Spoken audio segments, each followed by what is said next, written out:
Magandang umaga po, maulan na umaga po sa ating lahat, ingat-ingat po. So bali, ito na po yung update sa project namin sa Phase 6, Luminatansa po ito, Armina SF. So bali, ito na po yung update natin, halos napinturahan na po namin yung buong unit. So bali, may mga retouching na lang po tayong gagawin dyan. Yung ating hallway grills, tsaka handrail is wala pa pong pintura.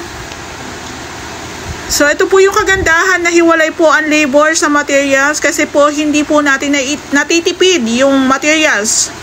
So, kung ano po yung kailangan materials ni contractor is na isusupply po ni client ng maayos. So, kitang-kita rin po talaga ang pagkakaiba ng hiwalay ang labor sa materials. Ayan. Ang ganda na po, diba? Naka-PVC ceiling panels pa po yan. Then, pagdating po sa pintura is hindi po yan tinipid. So, bali, ito na po yung update natin. Oh my God! Nakapag-start na rin po kami para sa additional built-in cabinet ni client. Sa master bedroom po siya. Ayan po. So, bali, hinayaan na lang po kami ni client kung ano po yung magiging discarte namin dito. So, ang kagandahan po kay client is kung anong ikakaganda ng unit niya is sabi niya kami na daw ang bahala. Ayan. So, pasensya na at nabubulol. Then, last time po, Sunday, napalagyan na rin po ni ma'am ng split type AC. Ayan po.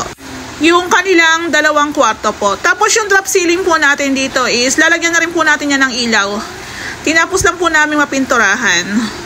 So, pagdating naman po sa hallway grills tsaka sa handrail po ng ating hagdan is, ayan na po, nalagyan na po siya ng pintura. Ang ganda!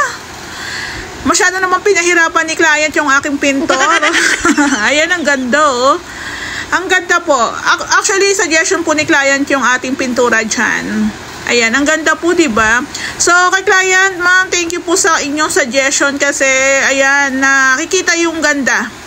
Nag-iiba yung mukha ng renovation dahil sa mga suggestion ni client. Ayan, ma'am. Thank you po.